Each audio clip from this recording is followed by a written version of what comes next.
Bismillahirrahmanirrahim. Assalamualaikum warahmatullahi wabarakatuh.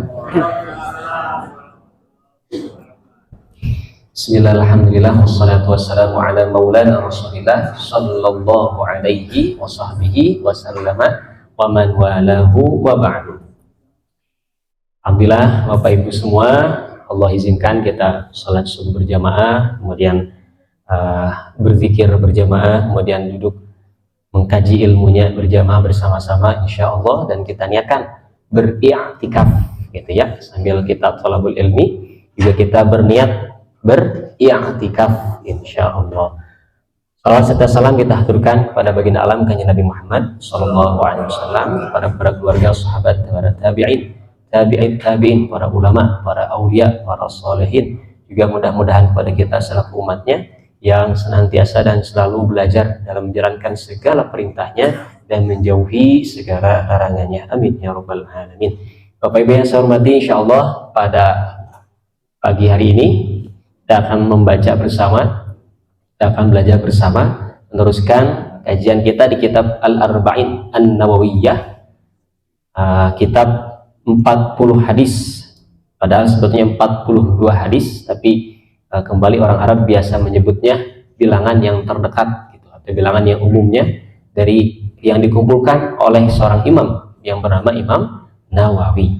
Sedikit iltibas mungkin Bapak Ibu, kita sering mendengar kalimat atau nama Imam Nawawi. Ada Imam Nawawi memang orang Indonesia yang mendunia, ulama Indonesia yang mendunia, namanya Imam Nawawi Al-Bantani.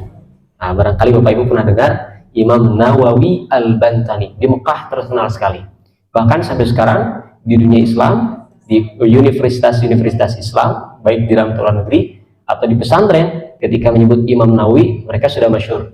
Dua, mana yang dimaksud? Apakah Imam Nawawi Ad-Dimashqi, orang Damaskus, atau Imam Nawawi Al-Bantani, orang Banten? Nah, bahkan ulama dunia pun Bapak Ibu tahu Banten dari siapa? Dari Imam Nawawi Al-Bantani. Jadi dulu beliau di Mekah, mukim di Mekah, menjadi ulama besar di Mekah, ulama dunia dari Banten di Indonesia. Tapi kitab ini bukan karang beliau, kitab ini kumpulan Imam An-Nawawi Ad-Dimashqi, orang Damaskus, Suriah, yang mana masyhur beliau adalah di antara ulama uzzab atau ulama yang tidak menikah. Itu Bapak Ibu, beliau itu ulama yang uzzab, artinya ulama yang tidak menikah. Banyak sekali Bapak Ibu, luar biasa, ada kitabnya khusus ulama uzzab, karangan Imam Abu Fathah Abu Ghuddah. Beliau mengarang kitab tebalnya segini Bapak Ibu, biografi, isinya biografi para ulama yang jumlahnya lebih dari 100 ulama, yang mana mereka semua adalah menjomblo, ulama yang menjomblo. Demi apa? Demi apakah karena tidak laku Bapak Ibu? Bukan, tapi karena mereka alladzi atharul ilmi ala zawaj. Kenapa? Karena mereka lebih mementingkan ilmu dan lupa kepada menikah. Wah, dan ini adalah karya beliau. Maka logikanya kalau ada orang yang fokus demikian, berarti karyanya pun luar biasa. Allahumma shalli wa sallim wa barik wa ala alihi wasallam. Hadis ke-6 dalam kitab ini adalah membahas tentang halal dan haram, yang mana kedua ini sudah jelas, halal dan haram. Sebelum kita mulai Bapak Ibu, halal dan haram itu termasuk apa? Termasuk hukum ataukah termasuk termasuk hukum ataukah termasuk apa? Hukum bukan. Hukum dalam syariat kita, dalam agama kita ada berapa Bapak Ibu? Ada 5. 1 wajib, kedua sunnah, ketiga makruh, mubah, tengah ya, keempat makruh, kelima haram. Nah, kalau memang hukum ada 5, di mana halal dan haram? Ya kata Bapak, kata Ibu, haram yang kemana tadi ya? Kelima sudah jelas. Tapi kalau yang halal yang mana berarti Bapak Ibu? Dari 5 ini yang halal adalah dari yang pertama sampai yang keempat itu halal. 5 hukum, wajib, sunnah, apalagi mubah, makruh, dan haram. Dari 5 ini mana yang halal? 4 pertama halal hukumnya. Nah, kemudian yang terakhir jelas adalah haram. Nah, maka insya Allah kita akan bahas apa yang disebut halal dan haram yang sudah jelas Allah jelaskan dalam Quran dan Sunnah. A'udzubillahi minasyaitonir rajim. Bismillahirrahmanirrahim. naqra'u al-Fatihah awalan, kita bacakan Fatihah terlebih dahulu untuk musannif kitab, yaitu Al-Imam An-Nawawi, kepada guru kita, keluarga kita. Lahum al-Fatihah. A'udzubillahi minasyaitonirrajim. Bismillahirrahmanirrahim. Alhamdulillahirabbil alamin arrahmanir rahim maliki yaumiddin. Iyyaka na'budu wa iyyaka nasta'in ihdinas siratal mustaqim siratal ladzina an'amta 'alaihim ghairil maghdubi 'alaihim waladdallin. Amin. Bismillahirrahmanirrahim. Qala radhiyallahu anhu nafa'ana Allah bi'ulumihi bi sa'iri 'ulumi masyayikhina fid darain amin.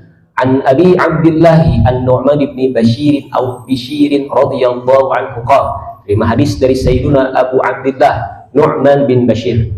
Artinya hadis ini ketika Rasul dulu bersabda, Bapak Ibu, didengarkan dan disampaikan oleh siapa? Sahabat yang bernama Nu'man bin Bashir atau Nu'man bin Bashir. Nah, sedikit tentang beliau. Siapa beliau? Siapa Nu'man bin Bashir? Satu, berarti kalau mendengar langsung dari Rasul, maka beliau adalah sahabat. Jadi Bapak Ibu urutannya Rasulullah SAW. Orang-orang yang hidup di zaman Rasul disebut apakah sahabat? Dulu pernah kita bahas berapa syarat orang disebut sahabat, Bapak Ibu? Ada 3. Satu, hidup di zaman Rasul. Maksudnya hidup di zaman Rasul melihat Nabi Sallallahu Alaihi Wasallam. Karena kalau hanya hidup juga tidak disebut sahabat, Pak. Jadi lebih khususnya melihat Nabi Sallallahu Alaihi Wasallam, melihat. Nah, selain hidup di zaman Rasul juga melihat Nabi. Yang kedua, syarat sahabat itu adalah beriman kepada Nabi Sallallahu Alaihi Wasallam. Artinya mengetahui dan imani Nabi Muhammad SAW adalah seorang Rasul dan Nabi. Karena melihat saja tidak cukup. Ada orang yang melihat Nabi sejaman tapi tidak iman. Apakah mereka sahabat, Bapak Ibu? Tidak. Siapa diantaranya? Abu Jahal, Abu Lahab. Mereka lihat Nabi, Pak, tiap hari. Mereka melihat Nabi sejaman. Tapi apakah dengan demikian mereka disebut sahabat? Tidak. Karena ada syarat kedua. Apa itu? Harus beriman pada Nabi. Dan yang ketiga adalah syaratnya. Yang ketiga, wafat dalam keadaan Islam. Mengapa? Karena banyak Bapak Ibu dulunya sahabat. Sepeninggal Rasul, kekhalifahan muncul Sayyidina Abu Bakar Siddiq, banyak orang-orang yang murtad, banyak orang-orang yang keluar dari Islam.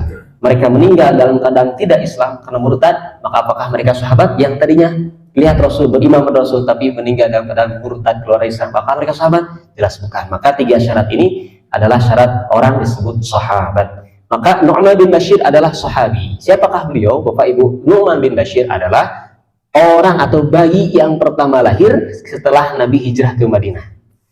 Nah, ini berarti bab awail. Kita di pesantren suka ada bab kajian khusus bab awail. Awail itu artinya Pak, orang-orang yang pertama atau yang paling dulu. Contoh, ada orang siapa? Coba Bapak Ibu, siapa yang pertama kali masuk Islam?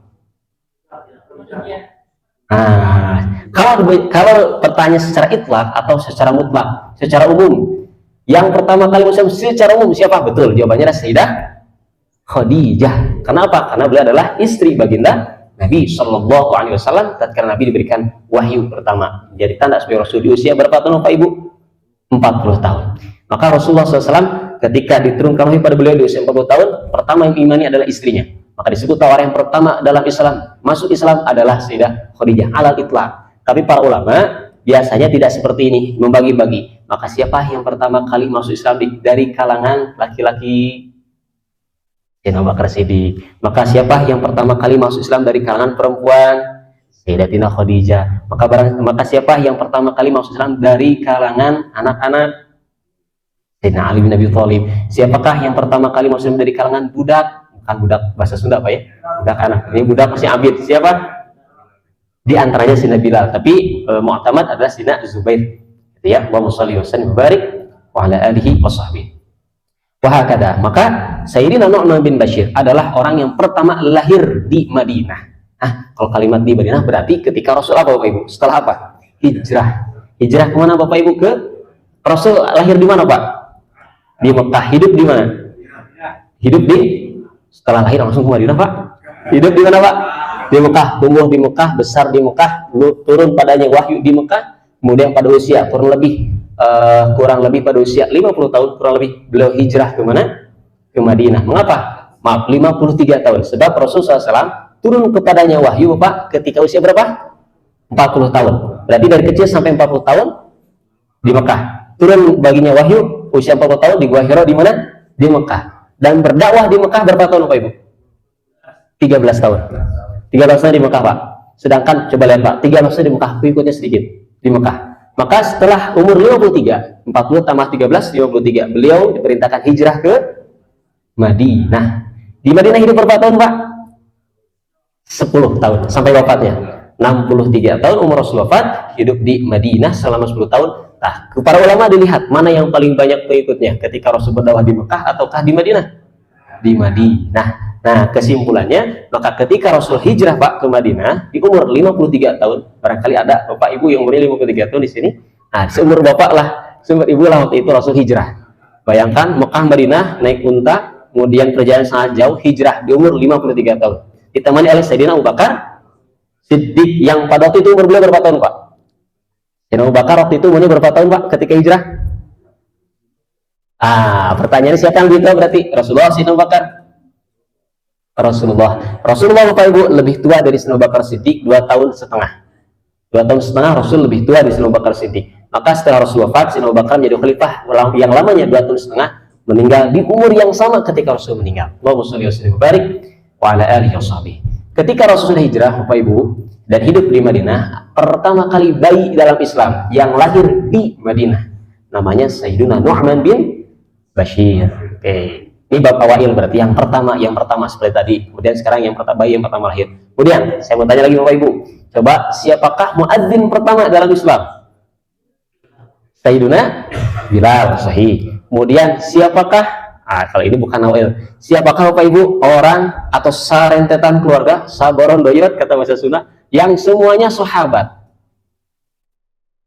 Barangkali Sayyidina Umar, bapaknya sahabat bukan Bapak Ibu? Umar bin Khattab. Khattab ini sahabat bukan? Bukan. Sayyidina Utsman bin Affan ini sahabat bukan? Kan. Kemudian, siapa berarti sahabat yang satu keluarga semuanya sahabat? Jawabannya adalah Sayyidina Abu Bakar Siddiq, Pak. Sayyidina Abu Bakar unik, Pak. Lihat, yang pertama bapaknya yaitu Abdullah bin Abi Quhafah. Bapaknya yang bernama Abu Quhafah, bapaknya Sayyidina Abu Bakar sahabat. Artinya melihat Nabi, iman, wafat dengan Islam. Kemudian Sayyidina Abu Bakar sahabat. Kemudian anaknya beliau Sayyidatina Asma adalah sahabat. Putri Sayyidina Asma Abdullah bin Zubair. Abdullah anaknya Zubair suaminya Sayyidina Asma. Beliau juga sahabat. Jadi 4 rentetan, Pak. Kakek, ayah, anak, cucu. 4 tingkatan semuanya sahabat. Satu-satunya dalam Islam. Yang 4 di antara para sahabat tidak ada lagi, hanya keluarga Abu Bakar Siddiq yang punya keistimewaan ini. Nah, ini bab awail ya. Allahumma sholli wa sallim wa barik wa ala alihi washabihi. Ini adalah Sayyidina Nu'man bin Bashir, bayi pertama yang lahir dalam Islam di Madinah setelah Nabi hijrah ke Madinah. Qala sami'tu Rasulullah orang siapa yang disebut nama Nabi tidak bersalawat, maka orang ya Allah. Sami'tu Rasulullah sallallahu alaihi wasallam yaqul, aku mendengar Nabi SAW bersabda, innal halala bayyin. Sesungguhnya perkara yang halal itu jelas. Halal itu, Pak, jelas. Wa innal harama bayyin. Dan sesungguhnya yang haram pun jelas. Ini halal, Pak, ini haram. Bayangkan, halal jelas, haram juga jelas. Maksud apa jelas? Maksudnya sudah ada keterangannya bahwasanya ini adalah halal, dan sudah jelas keterangannya ini adalah haram. Wa bainahuma, di antara kedua ini umurun mushtabihat. Ada yang menyebut mushtabihat, ada yang musyabihat. Intinya di antara kedua yang halal haram ini ada perkara yang samar. La ya'lamuhunna katsirun minan nas, yang mana tidak diketahui oleh banyak manusia atau mayoritas manusia. Artinya ada yang mengetahui, tapi sebagian saja. Ada yang mengetahui perkara syubhat ini, bahwasanya syubhat ini adalah termasuk pada halal, bahwasanya syubhat ini adalah termasuk pada haram. Ada yang mengetahui Bapak Ibu, tapi sedikit, tidak banyak orang yang tahu perkara syubhat ini. Faman ittaqa syubuhat faqad istabra li dinihi wa irdihi. Barang siapa yang menjaga diri dari perkara yang syubhat ini, maka ia telah menjaga kesucian agama, wa irdihi, dan kehormatannya. Wa man waqa'a fi syubuhat, dan barang siapa yang terjatuh atau melakukan perkara-perkara yang syubhat, maka waqa'a fil haram, sesungguhnya ia telah terjerumus atau melakukan perkara yang haram. Karra'i yang haulal himah, bagaikan seorang pengembala yang mengembala ternaknya di sekitar himah. Ini, Pak, logikanya. Contoh, kita punya kebun, Pak, tapi kebun kita itu nggak ada batasnya, hanya batasnya patok aja, nggak ada pagar dengan kebun orang. Kemudian kita punya ternak, ternak kita tuh disimpannya tuh di batas kebun kita sama kebun orang lain. Dan di antara kebun kita sama kebun orang lain itu tidak ada pembatas, artinya tidak ada pagar, hanya patok saja. Sedangkan rumput di tanah kita banyak, di rumput di tetangga juga lebih banyak. Sedangkan ternak kita kalau diternak di situ, apakah yakin Pak nggak akan makan rumput di tanah orang lain? Yakin atau tidak? Belum tentu, atau tidak yakin ya Pak. Maka seperti itulah orang dalam syubhat. Jadi antara halal dan haram maka baiknya ditinggalkan.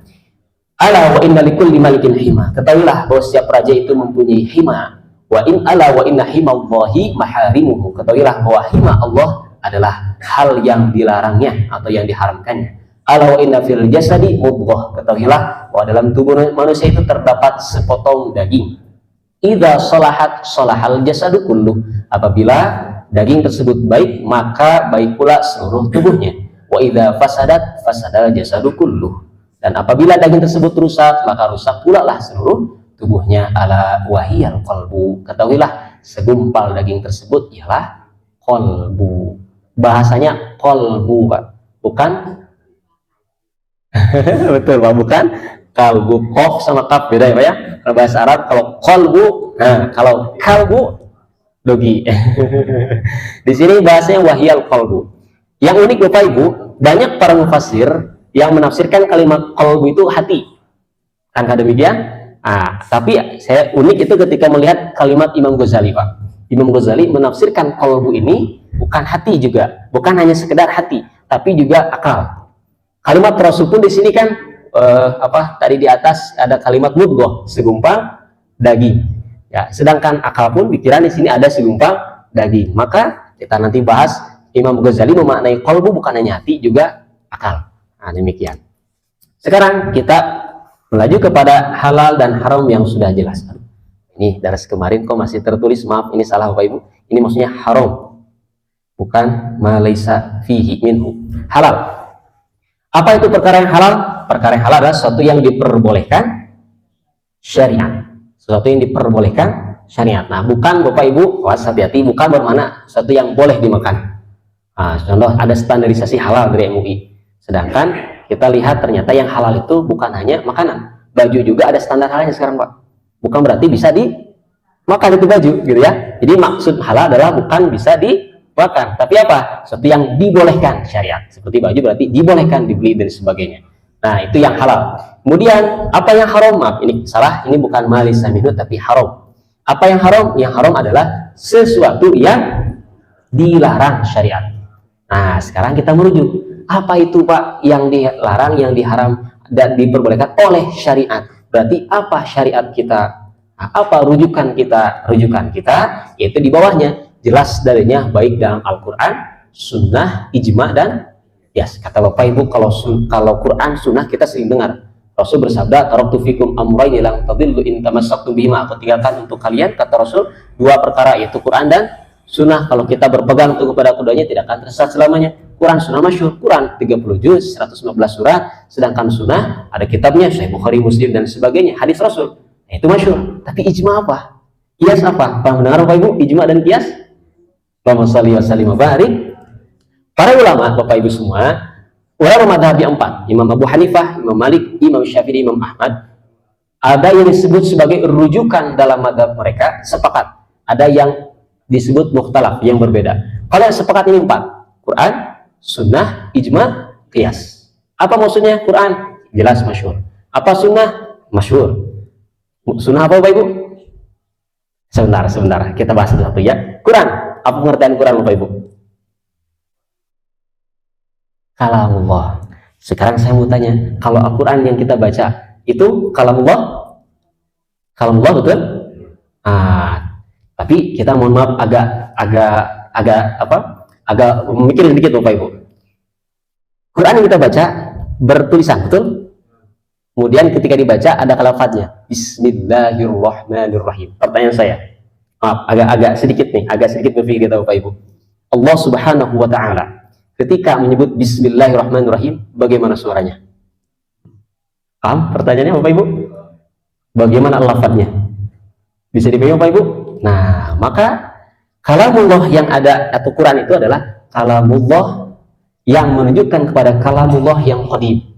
Nah, ini kalau kita agar berbagi sedikit Bapak Ibu, di kalamullah atau Al-Quran yang kita baca itu adalah kalamullah. Tapi itu bukan kalamullah dalam artian Allah berfirman Bismillahirrahmanirrahim, bagaimana suaranya. Nanti akan muncul pertanyaan-pertanyaan seperti itu.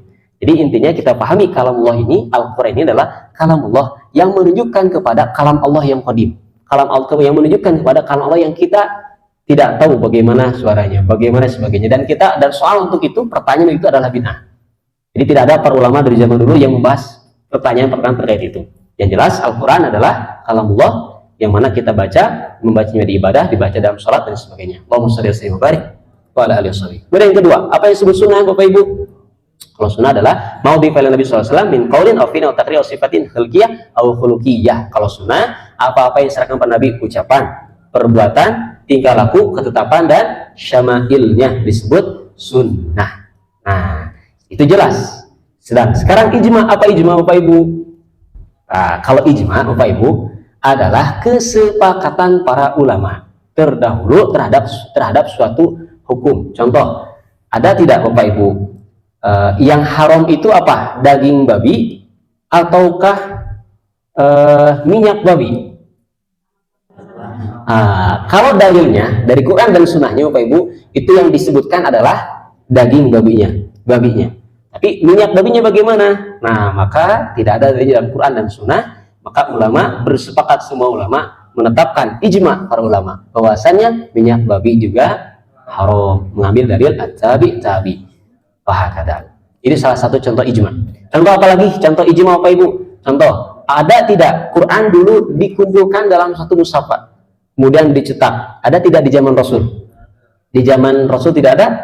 Nah, apakah ada hadisnya? Ayat Qurannya harus dikumpulkan Quran dalam satu tulisan? Tidak ada. Maka para sahabat berkumpul menetapkan suatu perkara, yaitu Quran ditulis dalam satu lembaran atau dalam satu mushaf, dalam satu buntel buku. Nah, disusun. Maka ini disebut ijma. Bisa dipahami Bapak Ibu insyaallah? Nah, itu adalah ijma. Maka halal haramnya sesuatu juga berdasar kepada ijma para ulama. Oke, yang ketiga atau yang keempat terakhir adalah qiyas. Apa itu qiyas Bapak Ibu? Kalau qiyas mah menimbang, kata Ibu. Apa maksudnya? Kalau pengertian usul fikihnya raddul far'i ilal asli bi illatin tajma'uhuma fil hukmi. Apa artinya? Ada far'u, ada asal. Saya mau tanya kepada Bapak Ibu. Contoh, dalam Al-Qur'an ada kalimat yang haram diminum itu dari minuman apa Bapak Ibu? Khamar. Khamar ya, kalimatnya apa? Khamar. Coba kata Bapak Ibu atau kata para pemuda zaman sekarang, misalkan kan yang haram itu apa? Kan ini mah enggak. Ini kan apa mereknya? Merek-mereknya kan banyak katanya. Ini kan bukan Khamar mereknya. Ini mereknya apa? A, B dan sebagainya. Nah, berarti ini tidak haram. Sebab apa? Mereknya bukan Khamar. Yang haram itu adalah Khamar katanya. Misal kalau ada yang seperti itu. Nah, apakah berarti yang ini berarti tidak haram ataukah syubhat ataukah halal? Nah, maka jawabannya adalah qiyas. Nah, jadi gini Pak Ibu, qiyas itu. Mana asalnya? Al-Qur'an, hadis menyebutkan yang haram adalah dalam minuman khamar. Nah, sekarang para ulama berpikir, kenapa khamar haram? Bisa dipahami Pak Ibu? Karena mabukan. Berarti ada illah, ada alasan sesuatu disebut haram, ada alasannya. Apa alasannya? Memabukkan. Berarti sesuatu apapun yang memabukkan hukumnya haram. Bisa dipahami Pak Ibu? Nah, itu disebut sebagai kias. Kita kiaskan, berarti apapun yang memabukkan, yang membuat memabukkan, apapun itu, dari minuman, apapun minuman yang membuat memabukkan adalah haram. Coba apa Bapak Ibu? Apapun yang memabukkan. Kata Bapak Ibu, misal kalau memang es atau es campur misalkan, kalau minumnya banyak sampai mabuk, haram Pak.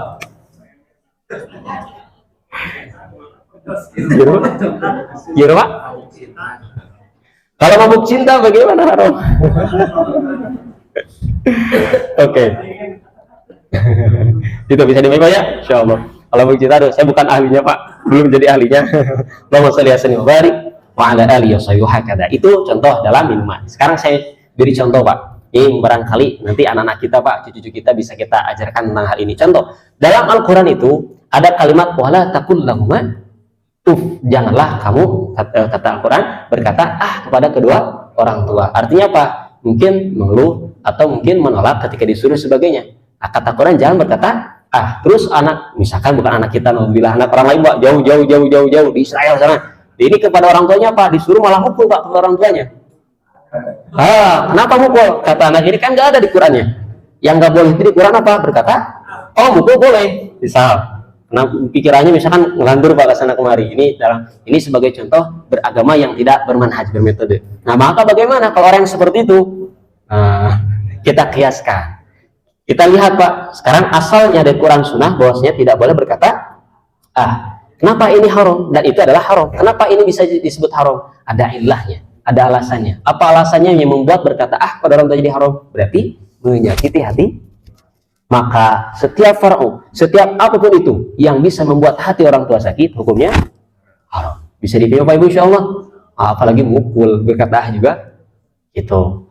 Bisa dipilih Bapak Ibu insyaallah. Nah, ini yang disebut sebagai qiyas. Nah, maka dalam syariat kita 4 para ulama madhab Bapak Ibu 4 sudah muttafaq alaih. Artinya semua para ulama madhab yang 4 sepakat kepada 4 sumber hukum ini. Ternyata sumber hukum Islam dalam fikih itu ada 4, bukan Quran Sunnah, tapi juga ada ijma, konsensus para ulama, dan juga qiyas yang tadi. Itu yang muttafaq. Nah, sekarang kita berkenalan sedikit dengan yang mukhtalaf Pak. Apa yang mukhtalaf? Kalau yang mukhtalaf mah, satu contoh amal ahli Madinah. Dalam madzhab Maliki Bapak Ibu ada rujukan juga dalam madzhab Maliki apa? Yaitu perbuatan ahli Madinah. Jadi mereka tidak mendapati hadis dari Rasul, tidak mendapati keterangan dari Al-Qur'an, tidak mendapati ijma dan qiyas, tapi ada perbuatan orang Madinah terhadap sesuatu tersebut. Orang Madinah selalu melakukan perbuatan tersebut, maka dalam madzhab Maliki itu disebut sebagai rujukan. Mengapa? Sebab dulu Rasul hidup di situ di Madinah. Amal ahli Madinah juga rujukan bagi madzhab Maliki gitu. Itu yang mukhtalaf fiha. Allahumma shalli wa barik. Sekarang saya mau tanya Bapak Ibu, oleh karena itu atau dengan demikian, terus bagaimana yang halal dan haram? Mana yang lebih banyak? Saya mau tanya, halal dan haram Bapak Ibu, mana yang lebih banyak? Yang halal atau yang haram Pak? Yang halal. Coba dari minuman, apa yang halal? Sebutkan orang tataan bagi jijinya. Coba. Air zam-zam, kolak, es campur, kopi. Silahkan Pak. Yang halal Pak banyak. Sekarang coba yang haram tataan Pak. Homer. Wah kagak. Dari makanan yang halal, dari mulai cireng, dari ci aja di Bandung itu banyak Pak ya. Cireng, cimol, waduh dari ci aja luar biasa, banyak sekali. Sekarang yang haramnya apa Pak? Allah hanya melarang yang haram dari makanan itu daging babi dan daging dogi. Gitu ya. Bisa dilihat Pak Ibu. Jadi kalau disimpulkan mana yang halal, banyak yang halal atau yang haram? Begitupun dalam syariat. Artinya begitupun dalam hal ibadah. Mana yang halal, mana yang haram? Allah dalam kaidah usul fikih Bapak Ibu, al aslu fil asya'i al ibahah. Pada dasarnya sesuatu itu boleh. Ini kembali Bapak Ibu, coba kita ini berbicara usul. Artinya cara berpikir para ulama. Usul fikih, dalam usul fikih ada kaidah pada dasarnya sesuatu itu apapun boleh sampai ada dalil yang mengharamkan. Bisa dipahami Bapak Ibu? Coba lihat, kita contoh atau tadarrujnya khamr Bapak Ibu. Dulu di zaman Rasul, khamr itu halal. Maaf, jangan pakai mic. Bisa disangkanya halal beneran Pak. Dulu di zaman Rasul, khamr itu dulu. Artinya apa? Ketika bahkan ada kalimat Quran, la taqrabus sholata wa antum sukara. Janganlah kamu sholat sedangkan sambil mabuk. Kisahnya apa? Ada yang baca Imam surah Al-Kafirun. Bapak Ibu masih ingat kisah ini? Ada imam di zaman Rasul baca surat Qul ya ayyuhal kafirun la a'budu ma ta'budun wa la antum 'abiduna ma a'budu wa la ana 'abidu ma 'abadtum wa la antum 'abiduna ma a'budu wa la ana 'abidu ma 'abadtum wa la antum 'abiduna. Terus muter Pak. Muter. Ternyata pas beres sholat, diingetin, beres sholat kenapa muter tadi? Aku mabuk katanya Pak. Ini zaman Rasul Bapak Ibu. Artinya dulu. Sebelum ada syariat haram. Dulu khamr boleh, silakan asalkan di luar salat. Maka kata Rasul, kata Allah, la taqrabus salata wa antum sukara. Jadi kalau mau salat mah jangan dulu. Intinya kayak gitu. Jangan dulu. Misalkan. Tuh lihat, asalnya kayak gitu Pak. Sedikit-sedikit. Berarti asalnya apa? Asalnya boleh.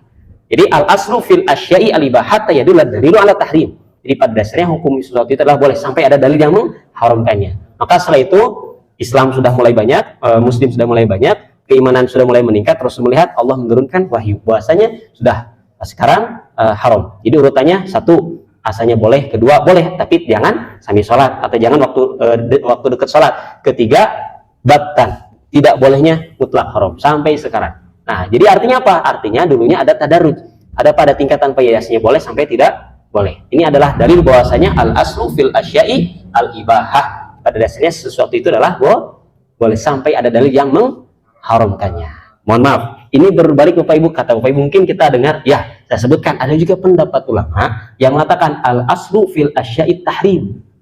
Nah, ada sebagian ulama tapi bukan jumhur, bukan mayoritas, karena kalau jumhur mayoritas ulama, sepakat semua ulama mayoritas bahwasanya mubah atau boleh segala sesuatu itu. Tapi ada sebagian ulama, sebagian artinya sedikit dari kalangan para ulama yang berkata al aslu fil asya'i at-tahrim. Pada dasarnya segala sesuatu adalah haram sampai ada dalil yang membolehkan. Tapi ini sebagian ulama. Maka bagi orang-orang seperti ini, ulama ini kebijakannya apa? Pokoknya saya yang nggak berbuat dulu sampai diperintah sholat, oke, sholat. Pokoknya saya nggak berbuat dulu sebelum ada perintah, oke, silakan saya zakat, ada. Tapi kalau yang ulama pertama jumhur, saya berbuat dulu sampai ada dalil yang nggak boleh, oke, nggak boleh ini. Nah, gitu bisa nih Bapak Ibu, insya Allah. Tapi kalau dipresentasi mana yang halal haram dengan kesimpulan tadi ternyata masih banyak yang halal daripada yang haram. Kalau lihat dari presentasi di sini, syubhat itu maaf kurang sedikit. Syubhat itu cuma sedikit Bapak Ibu. Di sini hanya memang sedikit tapi kurang sedikit lagi. Jadi halal terbanyak, haram sebagiannya, syubhat paling sedikit. Kemudian oleh karena itu berarti apa dong yang syubhat? Bapak Ibu, yang syubhat itu adalah keadaan samar antara halal atau haram. Antara halal haram di tengah-tengahnya ada syubhat. Maka baiknya dikerjakan atau ditinggalkan? Ditinggalkan. Oke. Bapak Ibu, kalau kita meninggalkan syubhat, maka keberkahan akan meliputi kita. Amin. Amin. Saya tanya dulu Bapak Ibu, apa contoh syubhat berarti? Kehidupan kita. Pak, Bu, di antara contoh syubhat di kehidupan kita seperti apa? Oke. Ini Bapak yang mulai ya, Pak? Siap, betul Pak. Oke. Betul, di antara contoh syubhat adalah merokok. Merokok Bapak Ibu, contoh syubhat. Di kita di Indonesia, halal atau haram?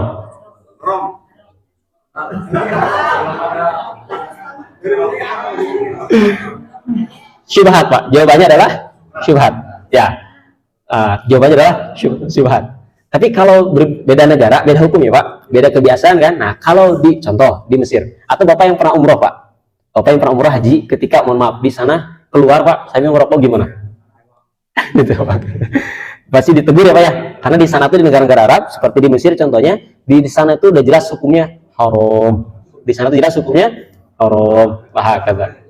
Ya, itu. Tapi di kita masih hukumnya syubhat. Ya, karena apa? Kenapa syubhat Bapak Ibu? Sebab saya pernah melihat dan mendengar bahwasanya ada sebagian orang Bapak Ibu yang malah tidak bisa berpikir, tidak bisa bekerja ketika tidak, gitu ya. Nah, maka kalau kerja untuk menafkahi hukumnya apa? Wajib. Sedangkan dia nggak bisa kerja kalau tidak, maka itu ilahnya beda lagi atau hukumnya beda lagi untuk orang-orang tertentu.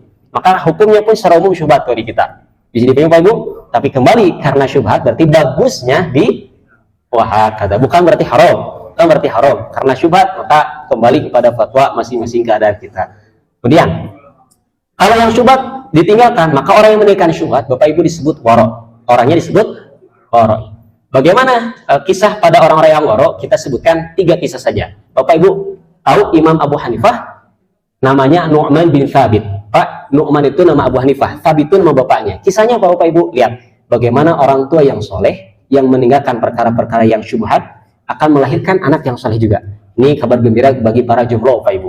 Jadi bismillah, mudah-mudahan ketika gini kisahnya. Thabit itu bapaknya Imam Abu Hanifah dulu Pak, sebelum menikah beliau masih muda, nyender di waktu panas-panas, nyender di depan sungai.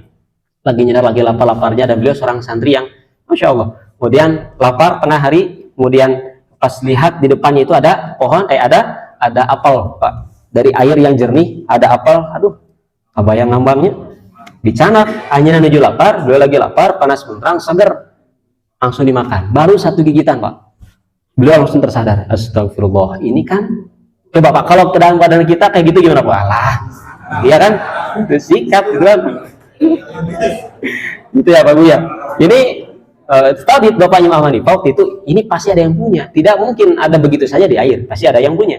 Maka dan sedangkan ketika saya makan bukan barang milik saya berarti haram, syubhat atau maka Imam Thabit bapaknya Imam Hanifah waktu itu mapai galangan Pak, mapai susukan ya tak, mapai nyari pohon apel, ketemu pohon apel Pak, ada penjaganya, Pak saya minta ridhonya, tadi saya makan satu gigitan ini sisanya. Kata penjaga kebunnya, saya hanya pekerja, yang punya tuh rumahnya masih jauh di sana.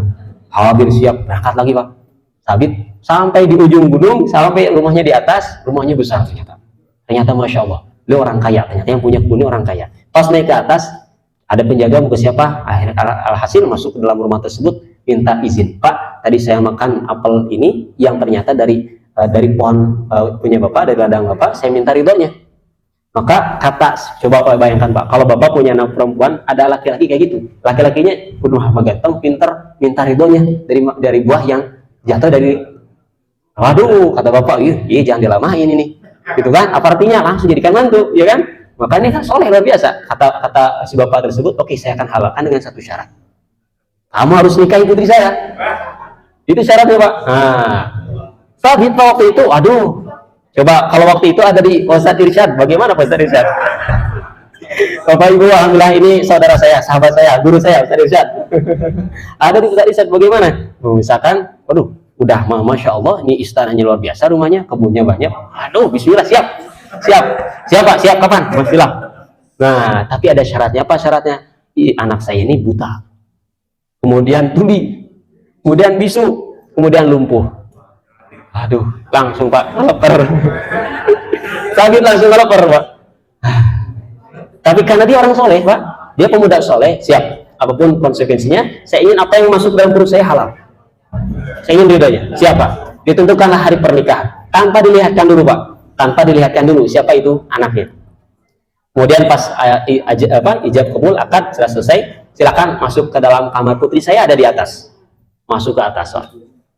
Buka pintu Pak. Aduh ini jadi terbayang ya Pak. Allah sudah barik. Buka pintu. Assalamualaikum warahmatullahi wabarakatuh. Dijawabnya pada di dalam waalaikumsalam warahmatullahi wabarakatuh. Hah? Kok bisa jawab bedanya? Iya, ada apa? Bisa. Ini alhamdulillah kita sudah sah ya. Kok Neng kok bisa jawab? Iya. Ini bisa lihat iya bisa. Ternyata tidak butuh juga secara langsung juga tidak bisa. Akhirnya si perempuan ini nyamperkan Pak, datang berjalan. Ini Bapak Ibu lebih ini dalam hal ini. Kemudian apa yang terjadi setelah itu? Ternyata tidak, empat yang tadi itu tidak ada Pak. Pas ditanya, terus kenapa bapakmu kemarin bilang kamu tuh gini. Terus diterangkan oleh putrinya, ya betul, satu, saya itu buta karena mata saya tidak pernah melihat yang haram. Buta dari perkara yang haram. Artinya saya tidak pernah keluar rumah untuk haram. Kemudian mulut saya, kenapa bisu? Karena saya tidak pernah berkata yang haram. Alhamdulillah. Tidak pernah bergibah. Tidak pernah namimah dan sebagainya. Kemudian telinga saya, kenapa disebut tuli? Karena alhamdulillah telinga saya tidak pernah mendengar yang haram. Kemudian lumpuh, kaki saya tidak pernah melangkahkan kepada yang haram. Ya salam. Artinya tuli, bisu, buta dan lumpuh tidak pernah digerakkan kepada perkara-perkara yang haram. Saya selalu berdiam di rumah dan berkhidmat kepada orang tua. Masya Allah. Bapak Ibu, itulah ibu Imam Abu Hanifah dan inilah bapak Imam Abu Hanifah. Lahir dari kedua pasangan tersebut, lahir seorang imam besar yang bernama Imam Abu Hanifah dan Nu'man bin Thabit, yang mana luar biasa beliau. Bapak Ibu, dalam sejarah para ulama, Imam Abu Hanifah itu dan di antara 4 mazhab beliau yang paling kaya Pak. Kemudian pinternya luar biasa. Debatnya luar biasa, masya Allah, logikanya luar biasa, dan dari bentuk fisiknya juga ganteng sekali Pak, kayak Ustadz Irsyad. Ganteng sekali. Jadi apa Bapak Ibu? Matanya biru, beliau tinggi besar, putih, matanya biru.